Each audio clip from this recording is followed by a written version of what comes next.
അനുമോളുടെ വിവാഹ വിശേഷമാണ് സോഷ്യൽ മീഡിയയിൽ നിറയെ ഇപ്പോൾ കാണുന്നത്.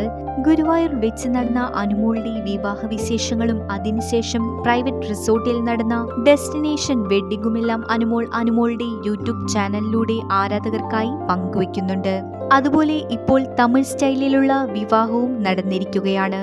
വളരെ കുറച്ചുപേർ മാത്രമേ ഈ ചടങ്ങിൽ പങ്കെടുക്കുന്നുള്ളൂ. ബാക്കി എല്ലാവർക്കുമായി റിസപ്ഷൻ 23-ന് സംഘടിപ്പിക്കുന്നുണ്ട് എന്നും അനുമോൾ പറഞ്ഞു. ഇരുവരുടെയും വിവാഹ വസ്ത്രങ്ങളുടെ പൂർണ്ണ ഉത്തരവാദിത്തം അനുമോൾക്കായിരുന്നു. ഭർത്താവായ ഭുവനേഷിന് ഇതിനെക്കുറിച്ച് അറിയാത്തതുകൊണ്ട് അതെല്ലാം താൻ തന്നെ ചെയ്തു കൊടുത്തു എന്ന് അനുമോൾ പറഞ്ഞു. വിവാഹ വസ്ത്രങ്ങളെല്ലാം ഭുവനേഷിനും വളരെയധികം ഇഷ്ടമായി എന്നും പറഞ്ഞു. ലളിതമായി നടത്താനായിരുന്നു വിചാരിച്ചത് എങ്കിലും അനുമോളുടെ ആഗ്രഹം പോലെ വലിയ ആഘോഷമാക്കിയെന്ന് ഭുവനേഷ് പറയുന്നു. പ്രീ വെഡിംഗ്, മെഹന്തി, ഹൽദി എന്നീ ചടങ്ങുകളും തന്റെ വിവാഹവും ആഗ്രഹിച്ചതിലും കൂടുതൽ നന്നായി നടത്താൻ സാധിച്ചുവെന്ന് അനുമോളും പറഞ്ഞു.